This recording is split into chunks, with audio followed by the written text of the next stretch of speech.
रविंद्र सिंह जी, संगरूर, पंजाब से। राधे राधे महाराज जी। महाराज जी, मैं ये जानना चाहता हूँ कि आत्मा में स्थित होने के बाद महापुरुषों की स्थिति क्या होती है? क्या ये मन जीवित रहता है या बिल्कुल खत्म हो जाता है? मन के बिना तो मनन हो ही नहीं सकता। जब मन खत्म हो जाएगा तो चिंतन मनन ही नहीं होगा। असत मन नष्ट हो जाता है, मन की दुर्वासनाएं नष्ट हो जाती हैं। उसमें परमात्म चिंतन की ऐसी प्रबल इच्छा शक्ति जागृत होती है कि सब इच्छाएं भस्म हो जाती हैं। तो अब उसे मन कहो या परमात्मा कहो, वो परमात्म चिंतन में इतना तन्मय रहता है कि मन ही परमात्म स्वरूप का अनुभव हो जाता है। इंद्रियाणाम मनश्चास्मि, गीता में भगवान ने कहा है इंद्रियों में मन मैं स्वयं हूँ। तो भगवान का चिंतन करते हुए मन तदाकार रूप हो जाता है। मन का एक स्वभाव है तदाकार होना। जैसे अभी काम चिंतन करे तो काम ही हो जाएगा, क्रोध का चिंतन करे तो क्रोध हो जाएगा, तो भगवान का चिंतन करे तो भगवान हो जाएगा। मन मन नहीं रहा, मन कृष्णमय हो गया, राममय हो गया। अब उसे मन कहो या राम कहो, उसमें किंचन मात्र अंतर नहीं है। पर बिना मन की सत्ता के भजन नहीं हो सकता, बिना मन की सत्ता के मनन नहीं हो सकता। आत्म स्वरूप का कोई मनन चिंतन नहीं होता, क्योंकि वो मेरा स्वरूप है। अगर हम उसका चिंतन मनन करते हैं तो मन को लेकर चिंतन चित्त से होता है, मनन मन से होता है, स्वीकृति अहम से होती है, निश्चय बुद्धि से होता है। अभी ये सब प्राकृतिक हैं। जब हम भजन करते हैं तो हमारा निश्चय भी भगवत स्वरूप होता है, परमात्म स्वरूप।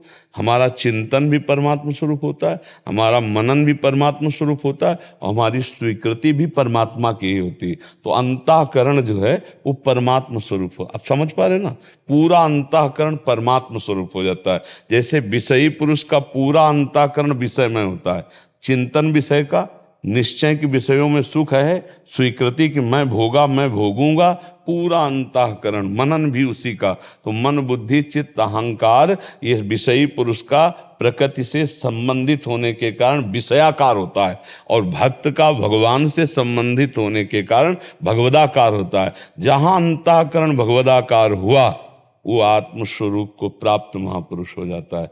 जैसे दर्पण है, तो जब तक दर्पण है तब तक हम और दर्पण दो दिखाई दे रहे हैं, उसमें प्रतिबिंब, और दर्पण खींच लो तो केवल मैं बचा। तो जब अंतःकरण अपने धर्म से रहित हो गया, चिंतन मनन निश्चय स्वीकृति ये सब परमात्म स्वरूप होकर शांत हो गए, तो बचा आत्मस्वरूप।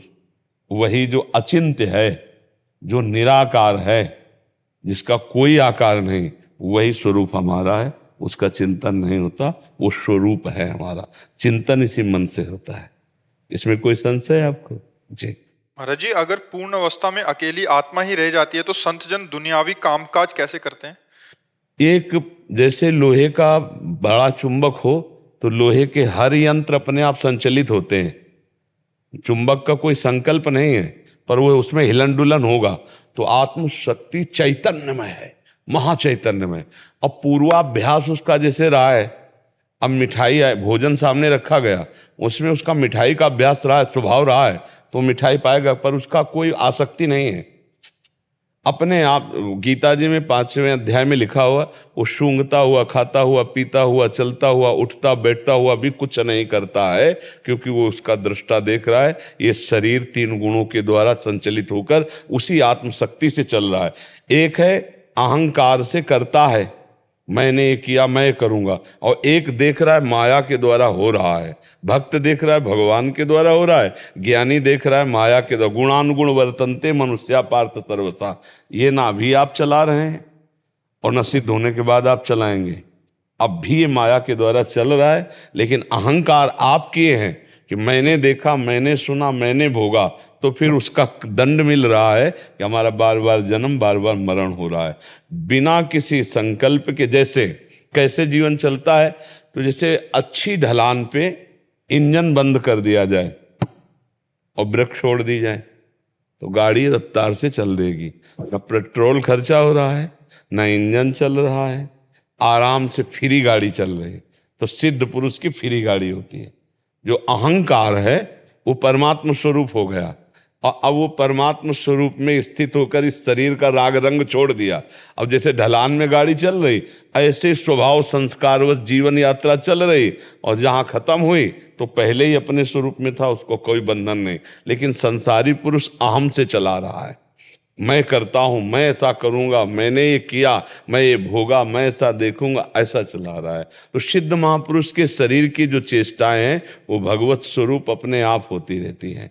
जैसे यंत्रवत कठपुतली नाचती रहती है, उसमें कोई अहम नहीं है कि मैं दाएं नहीं मुड़ूंगी, बाएं मुड़ूंगी, ऐसा नहीं करूंगी, ऐसा वो कुछ नहीं कह सकती, वैसे नाचती। तो यंत्रारूढ़ान मम माया, ये जो तीन शरीर हैं, स्थूल सूक्ष्म कारण, ये माया से संचलित हैं, और वो महापुरुष अपने स्वरूप में स्थित है। अब मायाकृत शरीर से, चूंकि वो बच्चा अवस्था से अभ्यास किया परमात्मा का, तो अब उसकी सारी चेष्टाएं होंगी, पर अधर्म की चेष्टाएं नहीं होंगी, पाप की चेष्टाएं नहीं होंगी। वो अशुद्ध भोजन नहीं करेगा, वो अशुद्ध वार्ता नहीं करेगा, वो अशुद्ध क्रियाएं नहीं करेगा, पर क्रियाएं उसकी हो रही, वो करता भी नहीं है। ऐसा नहीं कि सिद्ध पुरुष हो गया तो मनमानी आचरण हो रहे हैं उसके शरीर से, ऐसा नहीं हो सकता है, पर वो करता नहीं है। अब चूंकि ये स्थिति है तो अनुभवगम्य है। अब ये ऐसे बाहर से शब्दों में उसको अनुभवगम्य भजें जय संता, ये अनुभव का विषय है कि वो शरीर चल रहा है। जैसे कई ऐसी बातें हैं जो हम नहीं करते हैं, अब भी श्वास स्वाभाविक आ जा रही, नेत्रों की पलकें स्वाभाविक प्रक्रिया हो रही है, अन्न हम पाते हैं, पच स्वाभाविक जाता है, हम पचाते हैं क्या, स्वाभाविक है। बहुत सी ऐसी बातें इस शरीर में जिनको हम कर्ता अपने को नहीं मानते, स्वाभाविक हो रही। तो जितने को कर्ता मानते हो वैसे भी स्वाभाविक हो रहे। तीन गुणों का चक्र, तमोगुण, रजोगुण, सतोगुण। तमोगुण है तो राक्षसी प्रवृत्ति है, रजोगुण है तो राजसी सात्विक प्रवृत्ति है। लेकिन जो सतोगुण, रजोगुण, तमोगुण से जीता हुआ सिद्ध महापुरुष है, इन पर जो विजय प्राप्त कर लिया है, तो शरीर की चेष्टाएं वैसी होती जैसे उसका बचपन से संस्कार पड़ा है, लेकिन वो करता नहीं रह जाता है, वो आनंद स्वरूप में अपने स्थित रहता है। उसकी सारी क्रियाएं निष्क्रिय होती हैं, करता नहीं होने के कारण उसको कोई भी, जैसे कोई चींटी मर गई, कोई अपराध बन गया, तो अब उसको दंड नहीं मिलेगा, और बहुत बड़ा लाभ हो गया, भंडारा हो गया, सबकी सेवा, उसको कोई पुण्य नहीं होगा। पुण्य और पाप दोनों से उठा हुआ उस सिद्ध महापुरुष के द्वारा चेष्टाएं होती रहती है, क्योंकि वो अहम से रहित महापुरुष है, स्वाभाविक चेष्टा हो रही। जैसे भगवान परशुराम जी ने 21 बार क्षत्रियों का विनाश किया, 21 बार पूरा, और वो तो भगवान के अवतार सिद्ध पुरुष है।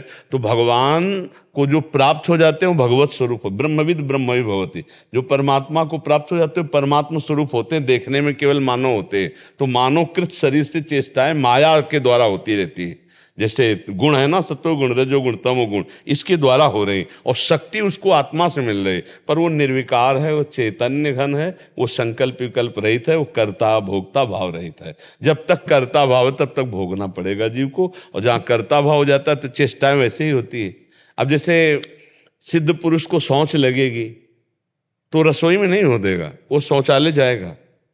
तो कह दे इतना ज्ञान है, हाँ तो कोई वो मूर्ख थोड़ी हो गया है, वो ये देख रहा है कि शरीर शौच हो रहा है, मैं थोड़ी शौच हो रहा हूं। भूख लगेगी तो जब उसके सामने अभक्ष्य पदार्थ रख दिए जाएंगे वो नहीं खाएगा, लेकिन योग्य पदार्थ रख दिए जाएंगे वो पा लेगा। वार्ता करनी है तो वार्ता योग्य हो रही है, पर मैं थोड़ी कर रहा हूं, हो रही है, ये हो रही है। तभी कई बार जैसे वो कहते हैं हम आपको पहचान गए, तो हम कहते हैं हमें नहीं पहचान गए आप। अगर पहचान लोगे तो जानत तुम्हें हो जाए, फिर तुम भी वही हो जाओगे। अभी तुमने बाहरी ढांचे को पहचानने की बात की है, अंदर के स्वरूप को थोड़ा, अंदर हमारा और तुम्हारा एक है। अंदर जैसे 1000 घड़े रखे हों और उसमें सूर्य का प्रतिबिंब पड़ रहा हो तो 1000 सूर्य हो गए क्या? ऐसे करोड़ों असंख्यों घड़े हैं, इनमें परमात्मा तो एक ही है, एक ही ईश्वर है। घट घट में एक, ये घट हैं, हर ये घड़े हैं, इन घड़ों में एक ही परमात्मा रमा हुआ है, दूसरा कोई नहीं। महाराज जी, आपके चरणों में कोटि कोटि नमन। गुरुदेव, कुछ भी ना होने पर भी ये अभिमान बना रहता है, अपनी नकली विनम्रता का अभिमान, कम करने की कोशिश का अभिमान, ये एहसास भी भगवान की कितनी कृपा है इसका अभिमान, फिर ये डर लगता है कि भगवान जब कृपा करेंगे ये अभिमान तोड़ेंगे तो मैं इसको सह पाऊंगा या नहीं सह पाऊंगा, उसका। हाँ, ये बात तो सही है, ये डर तो होना ही चाहिए। क्योंकि जब ऑपरेशन का नंबर आता है तो सबके हृदय कांप जाते हैं ना। तो ये बहुत बड़ा फोड़ा है। संस्कृति मूल शूल प्रदनाना, सकल शोकदायक अभिमाना, ताते करें कृपा निधि दूरी, सेवक पर ममता अति भूरी। ये संस्कृति का मूल अविद्या का स्वरूप ये अहम जो है, ये बहुत खतरनाक है। यही हमें भगवान से मिलने नहीं देता। तो ऐसे अगर इसे हम विचार पूर्वक देखें तो इसमें केवल कृपा ही कृपा दिखाई देती है। अभिमान करने का तो कहीं हमें कोई सूत्र ही नहीं समझ में आता कि अभिमान हम क्यों करें। तो जो अभिमान ना करने का अभिमान, वो भी अभिमान ही तो है ना। जैसे हम किसी पद के प्राप्ति का त्याग करते हैं वाहवाही सुनने के लिए, जैसे कोई हमें चीज मिले, हम उसका अभिमान की धन्यता, और तो उसमें भी अभिमान छुपा होता है कि सब लोग वाह वाह बड़े त्यागी हैं आदि आदि में। तो हम जब गौर से विशेष ध्यानपूर्वक भक्ति परायण हृदय से देखें तो अभिमान की कोई गुंजाइश ही नहीं है। जो दैन्यता है वो ठाकुर जी के आश्रय से आई है। जो पवित्रता है, जो ज्ञान है, जो भजन है, जो भक्ति है, वो सब कृपा से ठाकुर जी की आई। तो कृपा हम पर है, इस बात का अभिमान तो है और बना रहना चाहिए कि हम पर ठाकुर जी की बहुत कृपा है। वैसे तो मैं नीच हूँ, अदम हूँ, पर ठाकुर जी की बड़ी कृपा है। कृपा का भरोसा, तो कृपा का भरोसा करके जो एक अंदर गर्व प्रकट होता है आराध्य देव के प्रति, वो दूषित नहीं है। अस अभिमान जाई जन भोरे, मैं सेवक रघुपति पति मोरे। मेरे परम प्रीतम प्रभु जुगल सरकार हैं और मैं उनका सेवक हूँ, ये गर्व है हमें। तो ये गर्व तो प्रशंसनीय है। लेकिन गुणाभिमान होना या त्यागाभिमान होना या भजनानंदी का अभिमान होना, ये थोड़ा घटना पैदा कर सकते हैं कोई ऐसी जिसमें भारी उपहास होने का डर है। और ये डर बना रहना चाहिए। यही डर है जो अभिमान को बढ़ने नहीं देगा, क्योंकि वो बड़े लीला बिहारी हैं। एक झटके में सब चकनाचूर हो जाएगा एक झटके में सब मिट्टी में मिल जाएगा। तो ये डर बना रहेगा ना, तो अभिमान का वृक्ष नहीं बन पाएगा। अंकुरण होगा, वो चुपचाप शांत बैठा रहेगा और एक दिन वो मिट जाएगा। क्योंकि आप खड़े तो हैं नहीं, साधन पथ पे चल रहे, तो वो नष्ट हो जाएगा। पर ये बड़ी उत्तम विचारधारा है कि अपने किंचन मात्र दैन्य आदि भाव के भी अभिमान को हम देख पा रहे हैं। चोर को अगर हम चोर समझ कर देखेंगे ना तो हम बच जाएंगे, और चोर को जब मित्र समझ के देखेंगे तो लुट जाएंगे, पिट जाएंगे, फिर वो हमें लूट सकता है। तो ये हैं काम क्रोध लोभ मोह मद मत्सर, ये ठग हैं और यही लूटते हैं। जब हमारे हृदय में दिखाई दे रहा कि इस बात का मद है, गर्व है, अभिमान है, तो हम सावधान हो जाते हैं। जब हम सावधान हो जाते हैं तो ये बढ़ नहीं पाएंगे, और जब हम असावधान होते हैं तो इसका हमारे अंदर ऐसा विस्तार होता है कि हम दूसरों पर दोष दर्शन करते हैं, फिर उसका पतन होने की गुंजाइश रहती। गुंजाइश पतन होने की इसलिए रहती कि भगवान को अच्छा नहीं लगता है। तो या तो ऐसे लक्षण देखकर भगवान से प्रार्थना करे कि प्रभु अब जैसे हैं आपके हैं, हमें डर लग रहा है कि आप कोई ऐसी लीला न कर देला जो मैं सह न पाऊँ, तो नाथ इसको हटा दो। प्यार से भी तो हट जाएगा। अभी फोड़ा ऑपरेशन लायक नहीं है, अभी इंजेक्शन से दब जाएगा। तो भगवान अगर थोड़ा ज्ञान स्फुरित कर दिए तो शांत हो जाएगा।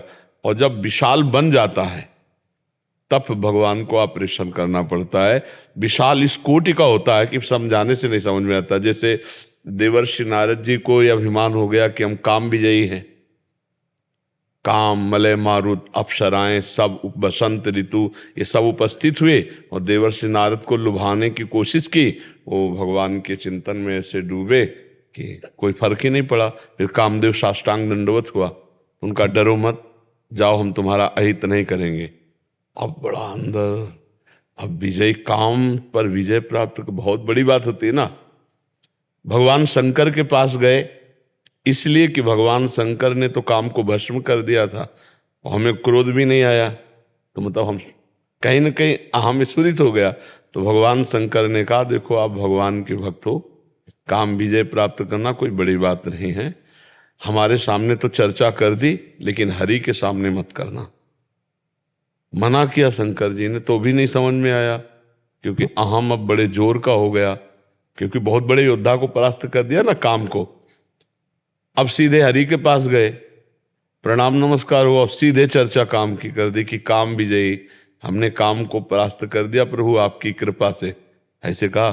लेकिन वो कृपा शब्द बहुत हल्का था, बात अंदर गर्व की थी। तो भगवान ने कहा नारद जी आपने काम परास्त कर दिया, ये तो कोई आश्चर्य की बात नहीं, आपका जो स्मरण करें वो काम विजयी हो जाए।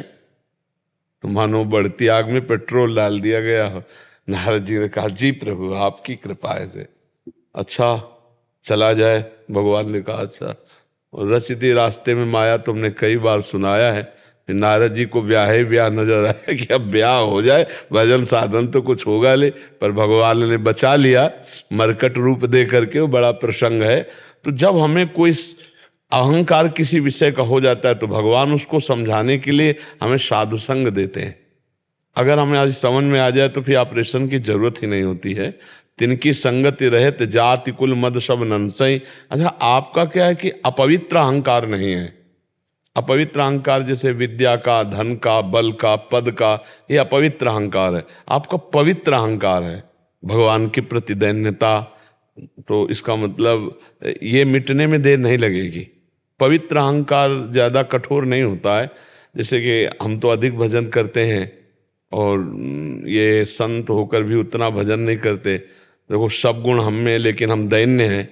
ये पवित्र अहंकार है, मतलब ये ज़्यादा निंदनीय नहीं है।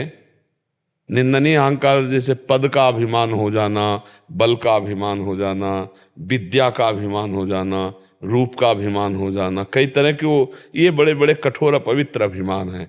ये भी बाधक है, लेकिन इनके मिटने में देर नहीं। थोड़ा सा ज्ञान का प्रकाश हो जाए तो ये नष्ट हो जाएंगे। ये तो डरना ही चाहिए, और जो डरता है वो बच जाता है।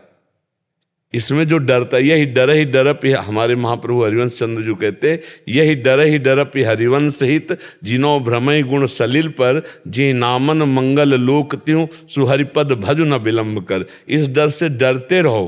किस डर से? ना जानो छिन अंत कवन बुद्धि घटय प्रकाशित छुट चेतन जो अचेत तेऊ मुनि भय विश्वासित पारासर सुर इंद्र कलप कामिनी मन फंद्या परिवदेह दुख द्वंद कौन क्रम काल निकंद्या। यही डरप हरिवंश हित जिनो भ्रमय गुण सलिल पर जी नामन मंगल लोक त्यों सुहरि पद भजु न विलंब कर। इसमें पद में कह रहे हैं हरिवंश महाप्रभु कि हमारी बुद्धि का कोई भरोसा नहीं कि कब क्या कर बैठे।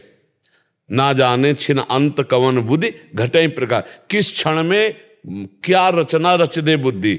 अभी भगवान प्रिय लगते हैं, फिर को भोग प्रिय लगने लगे। अभी कुछ निर्णय कर रही, थोड़ी देर में कुछ निर्णय करने लगी। तो बोले इस बुद्धि का तो भरोसा मत करो और अपने साधन बल का गर्व मत करो। तुम्हारा साधन कितना होगा? बड़े बड़े नाम लेके कह रहे, पाराशर जी बहुत बड़े महापुरुष थे, जिनके सत्यवती के संयोग से श्री कृष्ण द्वैपायन व्यासदेव जी बोले ऐसे बड़े बड़े ऋषियों का मन चलायमान हो गया। देवराज इंद्र का मन चलायमान हो गया। गौतम ऋषि की जो पत्नी अहिल्या, उनके प्रति गलत भावना हो गई। पाराशर सुर इंद्र कलप कामिनी मन फंद्या परिवदेह दुख द्वंद कौन क्रम काल निक। तो इस बात से डरते रहो कि कोई भी घटना कभी भी हमारी बुद्धि कर सकती है। तो हमारी बुद्धि शुद्ध रहे, इसके लिए हम क्या करें? तो हम पहली बात तो डरें कि हम में इतना बल नहीं कि मैं माया से विजय प्राप्त करूं। और दूसरी बात, हर समय नाम जप, जी नामन मंगल लोक त्यों, तीनों लोक का मंगल कर। अगर नाम चलता रहा तो बुद्धि हमारी हमको धोखा नहीं देगी। होए बुद्धि जो परम सयानी तिन तन चितय ना नहीं जानी। अरे हमारा नाश हो जाएगा, मैं ऐसा कार्य नहीं करूंगा। तो बुद्धि सयानी होगी तो निकल जाएगी। तो सयानी बुद्धि किसे कहते हैं? ईश भजन सारथी सुजाना। बुद्धि सारथी है, इस शरीर रूपी रथ की बुद्धि सारथी है। मन लगाम है, इंद्रियां घोड़े हैं। अगर बुद्धि में निरंतर नाम जब चल रहा है तो सुजान बुद्धि लगाम खींचे रहेगी, इंद्रिय रूपी घोड़े सही मार्ग पे चलते रहेंगे। तो हम प्रभु का नाम जप करें। और ये डर तो बना ही रहना चाहिए, माया से इस बात में डरते रहना चाहिए कि कहीं कभी हमसे कोई गलती ना हो जाए, कहीं चूक ना हो जाए, कहीं अभिमान ना आ जाए, कहीं मान प्रतिष्ठा में मन न फंस जाए, कहीं बड़ाई प्रशंसा सुनने की इच्छा ना हो जाए। तो भगवान से प्रार्थना करते रहना चाहिए। और हम सब करते हैं, हम सब प्रभु से ही प्रार्थना करते हैं, क्योंकि इस प्रचंड माया में वही हमें बचा सकते हैं। नहीं, गर्व होने में देर थोड़ी लगता है। नारद जी कोई साधारण संत है, अवतारी संतों में है, जब उनको गर्व हो गया तो हम आपको तो हो ही सकता है। इसलिए डरते रहें, डरते रहेंगे, छोटे बन के निकलोगे तो निकल जाओगे, और बड़े बनोगे तो परीक्षा आ जाएगी और फेल हो जाओगे। बड़े बनने में फौरन प्रश्न माया खड़ा कर देगी। जो एक कह के आया ना कि हम काम विजयी हो गए, सो सामने देखा कि राजनगर छाया, बड़ा उत्सव हो रहा है, बोले स्वयंवर हो रहा है, तो ऐसे चले गए वहाँ। राजा ने आकर के अपनी कन्या को प्रणाम, और कन्या क्या थी, साक्षात विश्व मोहिनी माया। जो ही नारद जी ने रेखा देखी और चेहरा देखा, वो हो गया वजन, बीणा रख गई। अब उनको ही मन में आया कि मैं ही ब्याह करूँ, इस बदल गया दिमाग। तो इसलिए कब दिमाग बदल जाए, तो हे भगवान हमारी बुद्धि शुद्ध रहे, हमें कोई अभिमान ना आवे, और ये बात अंदर डर बैठा रहे कि मेरे से गलती ना हो, तो फिर वो निकल जाएगा। भगवान का डर, भगवान के भक्तों के द्वारा दिए हुए उपदेश का उल्लंघन हो, इस बात का डर, समाज का डर, कानून का डर, ये कई डर हैं जो हमको सुरक्षित रखते हैं। अगर ये डर ना हो तो हम मनमानी आचरण में आगे बढ़ते चले जा सकते हैं। तो ये डर अच्छा है। हाँ, ये भी भय, जैसे तुम कहते हो, ये भी भय लगता है कि हमारे मालिक बड़े लीला बिहारी, ऐसी कोई लीला न कर दे जिसको हम समझ ही न पावे और सह न पावे। दोनों बातें हैं। पर हम ये उनके दुलार से कहते हैं कि अगर बच्चा 100 ग्राम उठाना वजन जानता है तो वो 900 ग्राम ही देंगे, 1.5 किलो नहीं देंगे, क्योंकि उनको पता है कि हमारा भक्त किस कोटि का है। तो परीक्षा भी अगर लेंगे या कोई दवा भी देंगे अहंकार नाश की, तो बहुत हिसाब से देंगे, जिससे हम विचलित नहीं होंगे। हम जीवन भर की बात बता रहे हैं, बच्चापन से इस मार्ग में लगे कि कभी कोई ऐसी बात हुई है तो भगवान ने करो सदा तिनके रखवारी, जिम बालक राखे महतारी, वही हमको संभाला है। नहीं तो टूटने के तो लाखों घटनाएं हैं जो टूटने की थी, कि मतलब, लेकिन संभालने की, उनके दुलार, उनके प्यार की, तो उन पर भरोसा रखो, बड़े करुणा में है। कभी ऐसा वो कर ही नहीं सकते कि हम सह ना पावे, और फिर हमारा जीवन, हमारा प्राण सब कुछ समर्पित है। तो जो गालियां देते हैं, जो भगवान का तिरस्कार करते हैं, भगवान उनको तो दुलार करते हैं, फिर शरणागत भक्त को भगवान दुलार ना करें, ऐसा कैसे हो सकता है। जो गालियां देते हैं उनको भी भगवान प्यार करते हैं, क्योंकि जैसे अपना बच्चा बदमाश हो तो प्यारा भी होता है। कितना भी बदमाश हो, गुस्सा में जरूर कहेंगे कि मरे, हमारी बात नहीं मानता है, बहुत गलत चलता है, पर अगर घटना घटेगी तो हम हर कोशिश करेंगे कि लड़के को बचा ले। ऐसे हम बुरे हैं, लेकिन है तो भगवान ही के, माने या ना माने। जैसे कह दे हम बाप को नहीं मानते, तो बाप को नहीं मानते, तुम कह रहे हो, लेकिन बाप तो मान रहा है। तो ऐसे भगवान कह रहे सब मम प्रिय सब मम उपजाए, सब मेरे प्रिय सब मेरे उपजाए। तो दुष्ट को भी भगवान प्यार करते हैं, नहीं नाश ना हो जाए उसका। वो भगवान को गालियां देता है, भगवान का अपमान कर, लेकिन इतने उदार पिता है उसका भी पालन पोषण करते। तो हम लोग तो शरणागत हैं, भला हमारे साथ तो ऐसा व्यवहार क्यों करेंगे। मंगल भवन है, वो ऐसा नहीं करेंगे। पहला तो ये भाव समझ लीजिए। पर डरते रहना चाहिए, इस पक्ष में हम हैं कि डरते रहना चाहिए कि मेरे से कहीं गलती ना हो जाए, मेरे से कहीं अपराध न बन जाए। तो ये आपको बहुत उत्तम महात्मा बना देगा। और जो माया में निडर होकर के घुसना चाहा तो फिर गिर जाएगा, क्योंकि माया बहुत बलवान है। इतनी बलवान माया है कि मतलब पार पाना मुश्किल है, पार पाना मुश्किल है। अगर कोई पार पा सकता है तो भगवान की कृपा से ही पार पा सकता है। दैवी हेषा गुणमयी मम माया दुरत्तया मामे वे प्रपद्यन्ते माया में ताम तरन्ति। बहुत बहुत कठिन है भगवान की माया। एक क्षण में भ्रम पैदा हो जाता है कि संसार भोगों में सुख है, एक क्षण में मन जो है लालायित हो जाता है संसार की तरफ। वो तो भगवान ही संभालते हैं। हम लोगों ने तो जीवन भर अपने मन ही को तो पढ़ा है, मन ही को देखा है। तो अगर शांत है तो उनकी कृपा से शांत है। अगर अभिमान कर ले कि हम तो बड़े शांत महात्मा है, तो 2 मिनट में संसार में खड़ा हो जाए। 2 मिनट जब होंगे जब हम भ्रष्ट हो जाएंगे। ऐसी प्रबल माया भगवान की है। शिव विरंचिका मोह है को है बपुरा आन, अस जिए जान भजी मायापति भगवान। बड़े बड़ों को मोहित कर लेते, हम आप तो बहुत साधारण जीव हैं। तो भगवान के चरणों में रहें।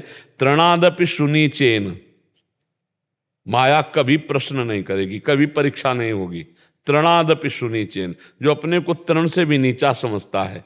तरोरिव सहिष्णुना, जो वृक्ष के समान सहनशील होता है। और अमानिना मान देन, जो स्वयं अमानी रहकर दूसरों को मान देता है। कीर्तनिया सदा हरि, ऐसा हरि का कीर्तन करने वाले को कभी कोई बाधा नहीं होती। बाधा तभी होती जब हम कुछ बन जाते हैं। बोले हम संत हैं, तो अब संतों के जो लक्षण हैं वो आप दिखाओ।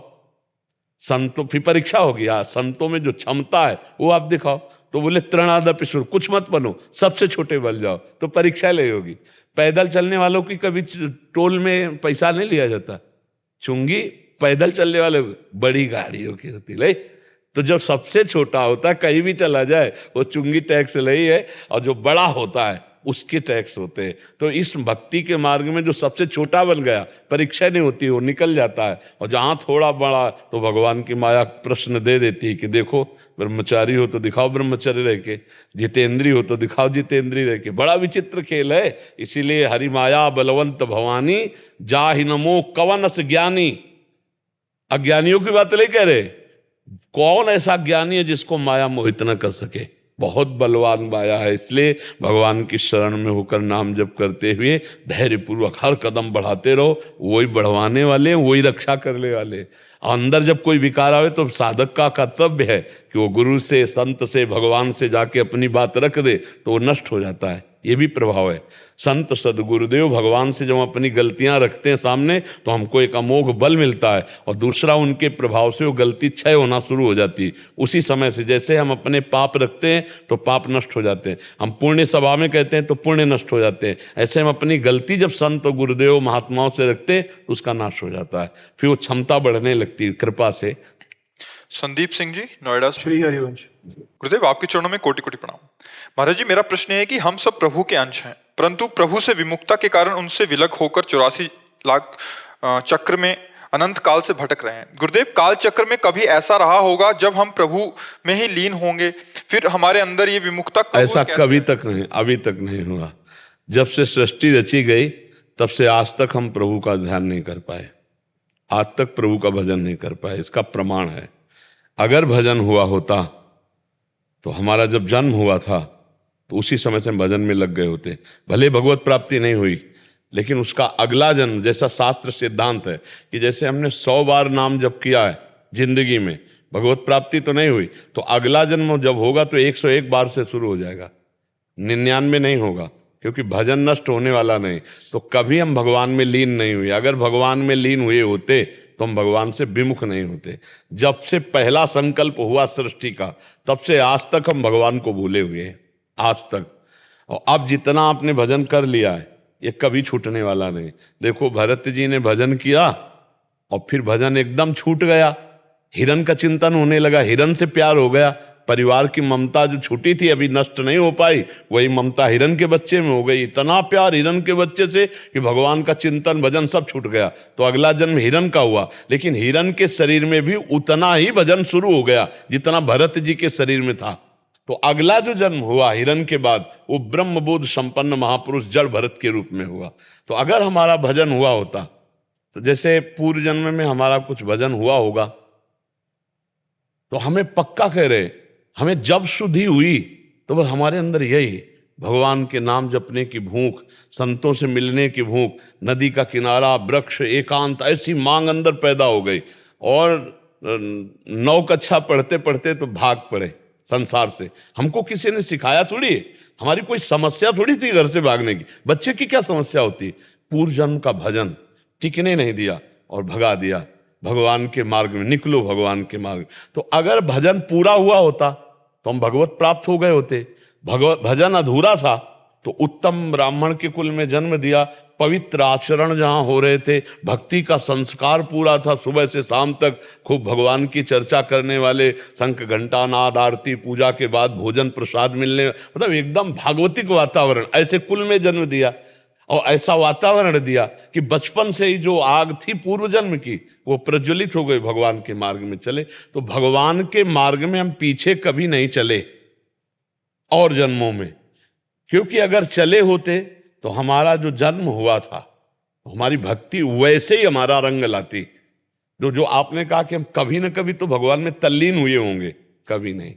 इस माया से में भटकते भटकते अनंत जन्मों, तभी तो इसकी महिमा है। आज जो सत्संग मिला, अब जो हमारा भजन चला, अगर हम इतने पे ही रुक जाते और भ्रष्ट हो जाते तो अगला जब जन्म होगा तो यही भजन और यही सुविधाएं आपको प्राप्त करवा देगा भजन। अच्छी भोग सामग्रियां, अच्छी व्यवस्था और अंदर से वैराग्य, उन भोगों से थोड़ा भी भजन कभी नष्ट नहीं होता, वो आगे बढ़ा देता है। तो इस सिद्धांत के अनुसार हम कह सकते हैं कि पीछे हम भगवान में कभी तन्मय नहीं हुए। अब जो तन्मयता का अवसर मिला है, तो अगर हम इस जन्म में इतना भजन कर ले कि भगवान मिल जाए, तो अब आवागमन चक्र रुक जाएगा। और अगर नहीं हुआ तो फिर हमारा जन्म होगा कुलवान श्रीवान पवित्र जगह जहाँ भगवान की भक्ति होती, और इतना जो हमारे पास भजन है ये वहीं से स्फुरित होगा और फिर बढ़कर भगवान की प्राप्ति के योग्य हो जाए। हमें लगता है मनुष्य जन्म मिल गया, हम आगे के लिए क्यों टालें, इसी जन्म में अपना काम बना लेना। इसी जन्म में कैसे काम बनता है, हम विश्वास कैसे करें कि हमारा काम हो जाएगा, इसी जन्म में हमारा काम हो जाएगा, हम कैसे विश्वास करें। तो हर श्वास में यदि नाम चल रहा है, तो किसी भी श्वास में प्राण छूट गए तो हमें भगवान की प्राप्ति हो जाएगी। अंतिम श्वास का निर्णय होता है, फाइनल। अंतिम श्वास में यदि राम कृष्ण हरि राधा कुछ भी बोल दिए तो आपका भगवत प्राप्ति हो जाएगी। तो हम इसीलिए हर श्वास में अभ्यास करते हैं, हर मिनट में अभ्यास करते हैं। पता नहीं कौन सा मिनट, कौन सी श्वास हमारी आखिरी है, वही आखिरी श्वास में राधा बोला, भगवत प्राप्ति हो गई। और ये इसरो रिसर्च सेंटर ना, वो डायरेक्टर आए थे पहले इसरो साइंटिस्ट, ये साइंटिस्ट है, रिसर्च सेंटर है भारत का। अच्छा। और खोज करता है सैटेलाइट पेटलाइट भेजना, इंडियन रिसर्च। लाओ दुपट्टा लाओ। मैं बस महाराज जी एक बात करना चाहूँगा। तो ये आज से कुछ साल पहले था, मैं बिल्कुल बेकार था, तो मुझे बरसाने के परिवार ने नौकरी दिया, को साइंस परिवार है, मैं वहाँ से करने था। अब मुझे नहीं पता चला कहाँ से मैं कहाँ पहुँच रहा हूँ। ये लाडली जी की कृपा से ना। हाँ, अच्छे। धोती कुर्ते में बरसाने में मंदिर में सेवा करता हूँ, तो वो सारे काम करवाते हैं। हाँ, बिल्कुल उनके वो चमत्कार देखे हैं कि उनसे बड़ी शायद ही कुछ है। बिल्कुल बिल्कुल लाडली, सारी कायनात उनके शायद पैर के अंगूठे के नीचे है। बिल्कुल बिल्कुल बिल्कुल। जब अखिल कोटि ब्रह्मांडों के ईश्वर प्रभु उनके चरणों में महावर रचते हैं, तो हमारी श्री जी से बढ़कर कौन होगा। अभी तक भी मेरा शादी नहीं हुई है, मैं बस अपनी माँ बाप की सेवा में रहता हूँ, देश की सेवा में रहता हूँ, और आपका आशीर्वाद। और आगे बढ़ते रहिए। देश की तरक्की हो, देखिए भारत देश दुनिया की सबसे शिखर पे पहुंचे जहाँ पे आज तक कोई ना पहुंचा। बिल्कुल। और वो दैवी शक्ति का आश्रय लेकर ही बढ़ा जाता है ना। भौतिकता की अगर कहीं विजय होती तो अध्यात्म के बल से होती, वो तो आप अच्छे से समझते हो ना। तो राधा किशोरी जी का स्मरण करते रहिएगा, उन्हीं का बल। जितनी भी शक्तियां हैं दिव्य, वो सब श्री जी के अंश से हैं, हमारी सबकी अंशी है हमारी लाडली जू। जितनी भी दैवी शक्तियां हैं सब श्री जी के अंश से प्रकट हैं।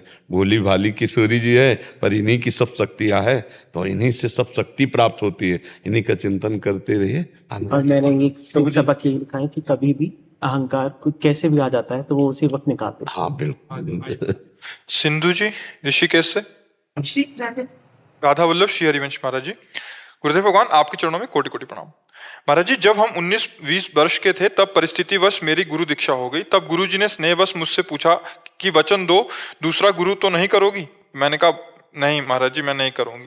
बस उसके बाद गुरुजी से मुलाकात नहीं हुई। उनका शरीर शांत हो गया। जीवन में कदम कदम पर गुरु की कमी महसूस होती रही। 4 वर्ष पूर्व बरसाना में श्री जी को अपना गुरु मान लिया और वहां लिखे महामंत्र को अपना मंत्र। महाराज जी, आपका सत्संग यूट्यूब पर पिछले 3 वर्ष से सुन रही हूँ। आपके श्री मुख से सुना है कि आप श्री जी में हैं और श्री जी आप में हैं, तो श्री जी का साकार यहाँ विराजमान है, यहाँ चले आई। महाराज जी, इस भटकते हुए जीव के लिए आगे का मार्गदर्शन। महाराज जी, किसका प्रश्न है?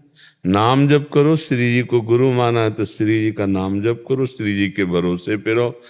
पर मुझे ये समझ में नहीं आया कि ये कहने की जरूरत थोड़ी होती। गुरु तो ब्रह्म स्वरूप है। अगर ये शरीर आज नाशवान है, नष्ट हो जाए, तो हमें अगर आवश्यकता पड़े तो दत्तात्रेय जी ने 24 गुरु बनाए थे। नहीं, जब तक भगवत प्राप्ति ना हो जाए तब तक हमारे कदम रुकने नहीं चाहिए, बढ़ने चाहिए। और गुरु अखंड मंडलाकारम व्याप्तमेन चराचरम सब में व्याप्त है। तो जहाँ से हमें भगवत प्राप्ति की सहयोगी बातें मिले, जहाँ से हमें भगवत प्राप्ति का उत्साह बन रहा है, तो हम उनको गुरु भाव से देखेंगे, तभी तो उनकी बात मानेंगे। तो मुझे कुछ बात कम समझ में आई। नियम नहीं है जीवन में, इसलिए मैं देखो, नियम इसलिए नहीं है कि आप किसी गुरु का ठीक से संग नहीं किए, नहीं तो इन हर संत का नियम है, हर बच्चों का नियम है, हर शरणागत का नियम है। फुर्सत ही नहीं है, फुर्सत ही नहीं है। यहाँ दम दम पे होती है पूजा, सर झुकाने की फुर्सत नहीं है। ऐसा हमारे किसी भी साधक से 2 बजे तो वहाँ सब पहुँच जाते हैं, रात्रि भर फूल बंगला बनता है, अखंड नाम कीर्तन चलता है, 1 मिनट के लिए किसी को फुर्सत यहाँ नहीं। जो गृहस्थ है उनको भी नहीं फुर्सत है, जो जुड़ गए, क्योंकि अष्टयाम सेवा श्री जी के, जब फुर्सत मिले तो श्री जी की सेवा, नहीं अपना नौकरी व्यापार किसानी। तो एक जब हम गुरु का वर्ण करते हैं तो उसके अनुसार हमारी दिनचर्या होती है। जैसे हमने बोला राम बोलो, अब तुम्हें किसी की जरूरत नहीं है, तो हमारी ऐसी निष्ठा बने कि राम में प्रीति हो जाए, राम नाम में प्रीति। इसके लिए हमें गुरु जी का बहुत सानिध्य चाहिए, उनका संग चाहिए। भजन न होई संग बिन, और भजन बिना नहीं प्रेम, छिन्हू भजन न छाड़िए धरिए या ध्रुनेम। तो साधु संग सबे संत गुरुदेव हैं, व्यासें अपरतीत। जिस संत से हमारा भाव भगवान से जुड़ जाए वही मानव जीवन की सार्थकता वाला गुरु है। नहीं, गुरु कोई सांसारिक संबंध जैसा थोड़ी है, गुरु तो भगवान से मिलाने वाला संबंध है। तो ये न सोचे कि गुरु किसी व्यक्ति का नाम है। गुरु कभी सीमित शरीर में नहीं हो सकता, शरीर में सीमित कभी गुरु नहीं होता। हम कई बार कहा व्यक्ति कभी गुरु नहीं हो सकता, और गुरु कभी व्यक्ति नहीं हो सकता। गुरु साक्षात परब्रह्म तस्मै श्री गुरुवे नमः। तो अखंड मंडलाकारम व्याप्तम येन चराचरम, वो चर अचर में व्याप्त गुरुदेव है। जहाँ से गुरु की वाणी मिले वहाँ उसे स्वीकार करके भजन मार्ग में चल दो, भगवत प्राप्ति हो जाएगी। गुरु एक ही है, लेकिन वो अनेक रूपों में विराजमान है। ज्ञान हमको रखना पड़ेगा, तभी हम चल पाएंगे। तो प्रातः से लेके सायं तक, सायं से लेके प्रातः तक जब हमारी भागवतिक दिनचर्या होगी तभी गुरु रंग चढ़ेगा। अब ऐसे मन में आया तो ये जप लिया, मन में आया तो ये कर लिया, नहीं मन में आया तो नहीं किया, ऐसे नहीं चलता है। समर्पित चित्त होकर किसी एक संत की आज्ञा पर अपने जीवन को चला दे बस। देखो, संत संग के लिए सावधानी स्त्री शरीर में रखनी है। उपदेश सुने और दूरी बनाकर अपनी साधना करें। अगर हम किसी संत से जुड़े तो केवल उपदेश से जुड़े, उनकी वाणी सुनी, उनकी बात सुनी और दूर रहकर साधना की, तो उनका भी साधन ठीक चलेगा, आपका भी साधन ठीक चलेगा। संत के संग व्यवहार न रखें, व्यवहार वाला उपदेश ठीक नहीं रहता। व्यवहार का बिल्कुल कोई गुंजाइश नहीं है। भूख लगे भिक्षा, जब वस्त्र नहीं तो वस्त्र ले लो, उनसे उपदेश लिया, दूरी बना के और खूब भजन में लगे तो तुम्हें भी भगवत प्राप्ति हो जाएगी और उधर भी उनका साधन ठीक चलेगा। हमारी बात को अच्छे से समझना। आज जो जहाँ चूक हो रही उसका कारण यही है। साधु महात्मा का केवल कर्तव्य है भगवान के दिव्य उपदेश देकर अलग हो जाओ, भजन करे, और गृहस्थ का कर्तव्य साधु महात्माओं के दर्शन करे, उनके उपदेश सुने। जरूरत है तो रोटी दे दी, भिक्षा उनको दे दी, बस एकांत, तुम अलग भजन करो। गुरु का हृदय से ध्यान करो, गुरु के उपदेश को गुरु का संग मानो, नजदीकी पना मत बनाओ। उपदेश सुना, दूर से भजन। तो ये तो किसी भी संत से आप कर सकते हो, सब में गुरुदेव हैं। अगर हमारे उनके वचन हमको लगता है कि हमारी प्रभु से प्राप्ति कराना, तो हम उनको उस समय गुरु रूप में ही देखते हैं कि मेरे गुरुदेव ही इस समय इनके रूप में बैठकर मुझे उपदेश कर रहे हैं, हम सत्य मार्ग में चलते हैं। आजकल गुरु संबंध को भी एक सांसारिक संबंध जैसा घसीटा जा रहा है, वो ठीक नहीं है। गुरु निरपेक्ष, कोई आसक्ति नहीं, और शिष्य आज्ञा का पालन करने वाला, और दोनों दूरी बना के। अगर दूरी बना के रहोगे तो आपकी कभी दोष बुद्धि गुरुदेव में नहीं होगी और आपका साधन बहुत बढ़िया चलेगा। और गुरुदेव का भजन बन रहा है, तुम्हारा भजन बन रहा है, यही है। और आप गए और औरों घाले, आप डूबो और दूसरे को भी डुबा दो, तो ये तो संग नहीं होगा। तो इसीलिए हम सबको उपदेश करते हैं, प्रार्थना करते हैं कि गुरु का मतलब है भगवान की प्राप्ति कराने वाला, उपदेश मंत्र देने वाला। उपदेश मंत्र लिया, अपने साधन में लग गए। जो गुरु का स्वरूप है वो मंत्र है, वो उपदेश है। चिपकाव नहीं, संसर्ग नहीं माया वाला। अगर वो संसर्ग तो आप भी डूबोगे, सामने वाला भी डूबेगा। अपने को अपना मार्ग समझना है, निरपेक्ष रहना है। निरपेक्षता ही, असंगता ही भगवान की प्राप्ति का मार्ग है। वे समझ में आवे तो समझ लो। खूब नाम जप करो, अपनी दिनचर्या बनाओ, प्रिया प्रीतम घर में विराजमान करो। है प्रिया प्रीतम तो बस सुबह से लेकर शाम तक उनकी अष्टयाम सेवा। ना पता हो तो अष्टयाम के यहाँ ग्रंथ हैं, अष्टयाम का ग्रंथ ले लो, उसके अनुसार अष्टयाम सेवा करो, लीला गुणगान करो, नाम जप करो। बातें सुन ली ना, इसी को दिमाग में मान लो, इसी का गुरु को उपदेश। जरूरी है कि मतलब एक सांसारिक संबंध जैसा हम बनावें कि हमारे गुरुदेव नहीं, कुछ नहीं, दूर रह करके उपदेश सुनो, भजन में लग गए, सब काम हो जाए। समझ पा रहे हैं आप? महाराज जी, बरसाना में मैंने महामंत्र को ही अपना लिया और आपको जब सुनने लगे तुम राधा वल्लभ श्री हरिवंश जी भी करते हो, श्री राधा जी भी। जो नाम आपको प्रिय लगे वो खूब नाम जप करो। सब नाम हमारे प्रभु के ही हैं, अनंत नाम है उनके, जो नाम प्रिय लगे। हमारे को जैसे पूछोगे तो हमारा तो जीवन धन प्राण सर्वस्व सब कुछ राधा है। राधा वल्लभ श्री हरिवंश, राधा राधा राधा, यही हमारा जीवन है। खूब ये नाम जप करो और वाणी जी का चतुरासी जी ले लो, श्री जी को जस सुनाओ और मंगला से शयन तक की सेवा का अधिकार जितना कर पाओ आप वो ग्रंथ ले लो, वाणी जी ले लो, अष्टयाम सेवा वाली पद गाते हुए उनकी सेवा करो। किसी से मतलब मत रखो, उपदेश से केवल मतलब रखो, शरीरधारी किसी से मतलब मत रखो, तो आपका जीवन निकल जाएगा पवित्र। आपको कभी दोष नहीं होगा और आप कभी भजन से चूकेंगे नहीं। व्यवहार नहीं करना चाहिए, व्यवहार नहीं, दूर। बचपन से हमने ये सीखा है, सब हमारे और कोई हमारा नहीं। सब हमारे भगवान के नाते से और कोई हमारा नहीं, मतलब पर्सनल हमारा कोई नहीं है। हमारी श्री जी के संबंध से सब हमारे हैं। तो ऐसे जब परमार्थ में चला जाता है तो निर्दोष बुद्धि होती है। ज्यादा चिपकाव, ज्यादा नजदीकीपना दोष उत्पन्न करता है। इसलिए हर जगह सत्संग सुनो, दूरी बना के रखो।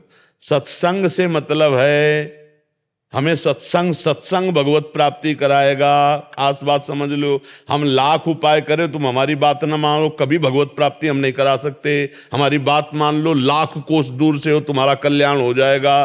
दूरी बना के रखो, खूब नाम जप करो, सत्संग सुनो। आजकल तो मोबाइल की कृपा है, घर बैठे सत्संग रोज का रोज आपको मिल जाएगा, जाने की जरूरत नहीं। जब कभी मौज आई, आ गई, दर्शन कर गई राधा वल्लभ जी के, बिहारी जी के, लाडली जी के बरसाने में। नहीं, अपने घर में भजन करो, उसी से भगवत प्राप्ति होगी। कहीं भागने की जरूरत नहीं। अगर कोई साथ है, बड़ी सुरक्षा है, तो तीर्थयाटन में जाओ, नहीं तो अपने घर में रहो। माताओं बहनों के लिए बहुत सावधानी का आजकल समय है। यह नहीं है कि हम थोड़ा भी अगर वो अचूक अवस्था में रहेंगे तो हमारे को धोखा मिल जाएगा, अश्रद्धा भी हो जाएगी, अश्रद्धा भी हो जाएगी।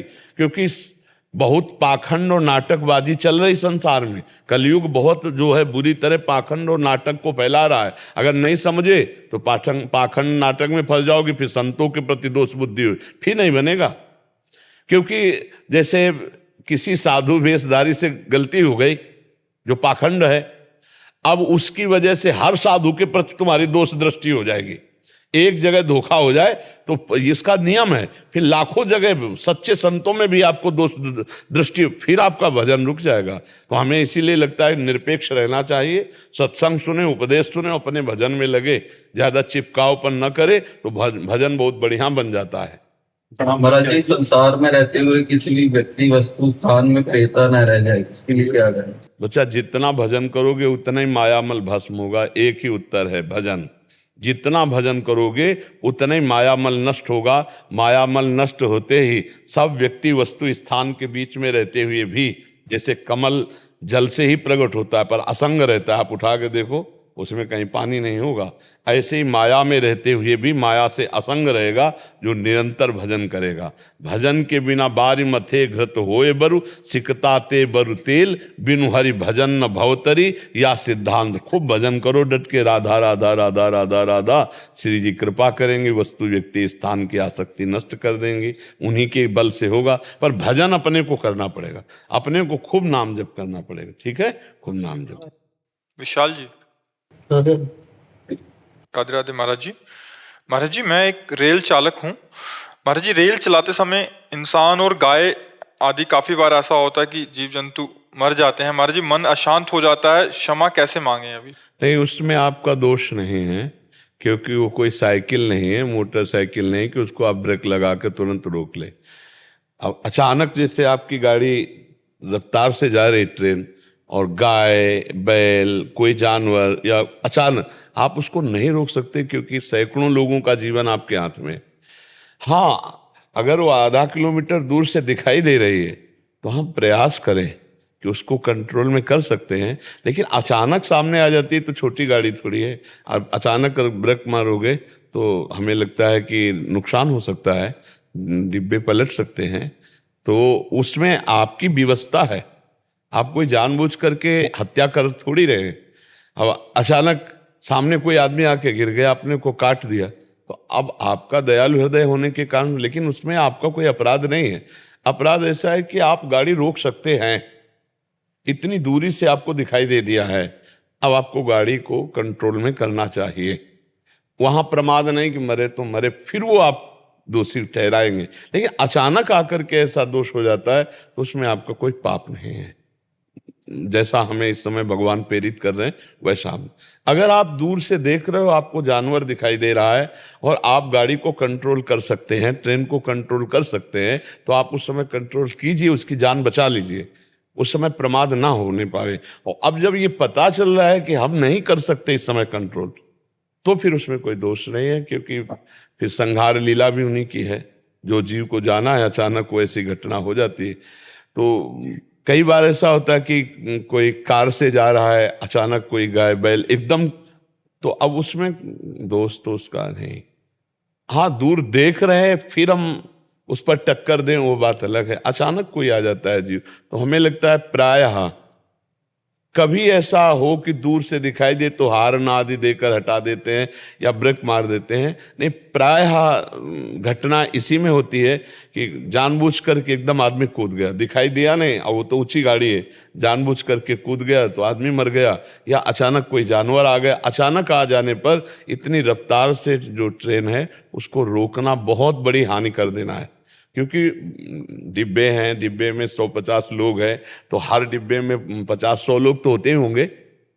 एक ट्रेन के डिब्बे में 50-100 लोग तो होते होंगे, और 4-5 डिब्बे तो होते ही, हमें लगता है। हाँ, तो आप सोचो कितने जीवों का, अगर एक जीव के बचाव पक्ष में गाड़ी कंट्रोल से रहित हो जाए तो कितने सैकड़ों हजारों आदमियों के खतरा हो सकता है। तो इसलिए इस पर आपका दोष नहीं है। आपको देखना है कि दूर से जब हम कंट्रोल कर सकते हैं तो उस जीव को बचा लें, और अगर नजदीक में ऐसा है कि जहां आप नहीं कर सकते वहां आप विवश हो, तो इसलिए ये विचार पूर्वक देख लीजिए। जो हम दूर का बचा सकते थे, प्रमाद के कारण हमने उसको मार दिया, तो उसमें तो दोष होगा।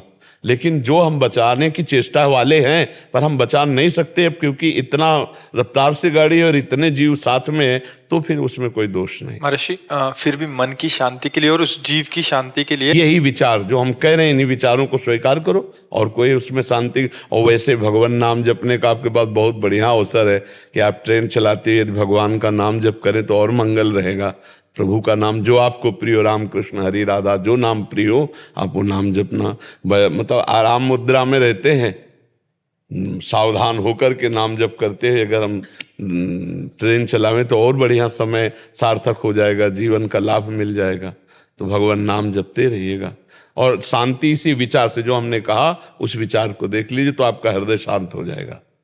मनीष राणा जी बिहार से। श्री हरिवंश महाराज। श्री हरिवंश महाराज जी, आपके चरणों में दास का दंडवत प्रणाम। महाराज जी, आज के 8 महीने पहले मैं करने वाला था। अगर उस वक्त आपने मुझे डांट ना लगाई होती और संभाला ना होता तो शायद आपका ये बच्चा आज आपके सामने जीवित ना होता। इसके लिए मैं आपका ऋणी रहूंगा। महाराज जी, ये सब मेरी ही नादानी की वजह से, किसी के आसक्ति में पड़ जाने से हुआ था।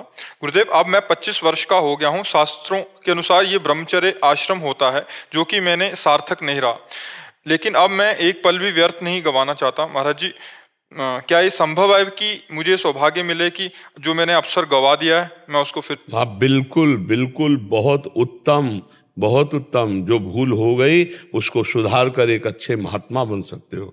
जब एक चोर, हिंसक, नीच आचरण करने वाला मरा मरा कह करके बहुत ऊंचाई पर चढ़ सकता है, तो आप इससे ज्यादा बिगड़ेल तो हो नहीं, है नहीं? जी महाराज जी, वो बहुत बड़ी चूक हो गई थी। और मैं आपके सामने आया था और नवंबर में, तो मेरी ऐसी हालत थी कि मैं मतलब जीने का मन ही नहीं कर रहा था। अगर आपने उस टाइम मुझे डांट न लगाया होता तो पता नहीं क्या हो जाता। नहीं, ठीक है। और धन्यवाद बच्चा कि तुम हमारी बात माने और अपने जीवन को सुरक्षित रखो और आप संयम से चलो ना। और नाम, आज चेहरे में भी तुम्हारे एक प्रसन्नता है, तुम्हारे चेहरे में एक मतलब ऐसा है कि उज्ज्वलता है, मलिनता नहीं, निराशा नहीं, एक नेत्रों में एक मतलब प्रकाश है। खूब नाम जप करो और अच्छे बच्चे बनकर चलो। तो जो तुमसे त्रुटि हुई है वो तो बहुत छोटी बात है। पहाड़ के पहाड़ पाप हो तो भगवान का भजन उसको नष्ट कर देता है। घोर पापी भी महात्मा बन जाता है। अपिचेत सुदुराचारो भजते माम अनन्य भाग, साधुरिव समंतव्या सम्यक व्यवसिता। ऐसा घोर दुराचारी रहा हो और भगवान से कि हे नाथ मैं आपका, और भजन करने लगे तो भगवान कहते हैं मैं उसे महात्मा बना देता हूँ। महात्मा होता है हृदय का। जैसे हम आज कहा ना, आपका चेहरा प्रसन्न, आपके नेत्रों में एक तेज दिखाई दे रहा कि हाँ आप पवित्रता से, आप ब्रह्मचर्य से चल रहे हैं, पीछे की सब पूर्ति हो जाएगी। जन्म जन्म की बिगड़ी सुधर जाएगी बच्चा। बस ऐसे धैर्यपूर्वक चलते रहो। और संसार बड़ा धोखेबाज है, इसमें फंसाओ ना फंसो। यहाँ कोई सत्य प्यार करने वाला नहीं है, यहाँ कोई तुम्हारे सुख को देखने वाला नहीं। तुमसे सुख मिल रहा है और तुमसे बढ़कर कल इनसे सुख मिलने लगेगा तो तुम्हें देखेंगे भी नहीं, समझ रहे हो। और कल जब इनसे बढ़कर कोई सुख मिल जाएगा तो इनको भी धक्का दे देंगे। ये है संसार का प्यार, ये है संसार का नियम। कब और भोले हृदय वाले मान लेते हैं कि मेरा है, और जब उसे ठोकर लगती तो लगता है अब जीना किस काम का, जो मेरा है वही मुझे ठुकरा के चला गया। अच्छा हुआ ठुकरा दिया, तो कम से कम सत्य का मार्ग तो समझ में आया। अगर ना ठुकराता है तो उसी असत्य में प्यार मानकर हमारा जीवन फंसा रहता। बड़ी कृपा भगवान ने की, क्योंकि धोखा मिलने से सत्य मार्ग तो मिल गया। जब चिंतामणि वैश्या ने बिल्व मंगल को धक्का लगवा के निकलवा दिया, क्योंकि अब कुछ पास था नहीं, तब उनको जब कोई रास्ता नहीं रहता तब एक रास्ता रहता है भगवान का। तब उन्होंने भगवान का आश्रय लिया और आगे चलकर बहुत बड़े महापुरुष हुए। बिल्व मंगलाचार्य जी कहा गया उनको। जहाँ वैश्यागामी वहाँ बिल्व मंगलाचार्य कहा गया। और भगवान श्री कृष्ण का साक्षात्कार किया और अद्भुत लीलाओं का गायन किया। तो आप भी भगवान के अंश हैं, कोई कमी थोड़ी। खूब अच्छे से चलो, ठीक है। महाराज जी मैं श्री जी को पाना चाहता हूँ, क्या ये संभव है? मैं बिल्कुल, अगर संभव न होता तो श्री जी। ऐसा कभी कभी लगता है कि मैंने तो अवसर तो गंवा दिया, मतलब बहुत गलत। नहीं नहीं नहीं नहीं नहीं, बिल्कुल मत। पीछे ना ना ना, पीछे की छोड़ो, पीछे की छोड़ो, आगे की देखो। आप अपने को मत देखो, श्री जी को देखो। वो कितने करुणामय हैं, वो कितने कृपालु हैं। हम अपनी तरफ देखें तो हमारे कदम आगे नहीं बढ़ पाएंगे, और जब हम श्री जी की तरफ देखते हैं तो दौड़ लगा ले का मन होता है कि यार करुणामयी है, क्षमाशील है, वो हमें क्षमा कर दिए हैं, तभी हमें संत समागम मिला। देखो ये भाग्य से मिलता है। बड़े बड़े जब बड़े भाग पाइप सत्संगा, बड़े भाग्य। अब मोहि भा भरोस हनुमंता, बिनु हरि कृपा मिले नहीं संता। ये कृपा हुई है। अगर श्री जी हमको कृपा न करती तो हमको सौभाग्य नहीं मिलता, और जब ये कृपा कर दी तो फिर भजन करके हम श्री जी को प्राप्त कर सकते हैं, पक्का प्राप्त कर सकते हैं। देखो हमारी श्री जी इतनी कृपालु। तो मैं एक घटना बताएं। एक पति पत्नी थे, तो उनकी पत्नी का नाम था किशोरी, और वो बहुत अपनी पत्नी पे प्यार करते थे, आसक्त जैसे संसारी पुरुष रहते हैं। अब काल की घटना, उनकी पत्नी मर गई। अब वो इतने आसक्त थे कि उसके बिना जी नहीं सकते थे। अब वो हर समय रोने लगे, पर नाम था किशोरी इसलिए बात बल गई। हा किशोरी, हा किशोरी। तो एक दिन बरसाने को उनके एरिया के आ रहे होंगे, तो ऐसे दिमाग में कुछ सुर्धी नहीं, उन्हीं के साथ बरसाने आ गए। तो रात्रि में गहवर वन के पहाड़ में, वो एकांत में प्रेमी का हृदय विकल होता है, तो अपनी पत्नी की याद करके रो रहे थे, किशोरी, हा किशोरी। तो श्री जी ने ललिता से कहा देखो मुझे कोई पुकार रहा है।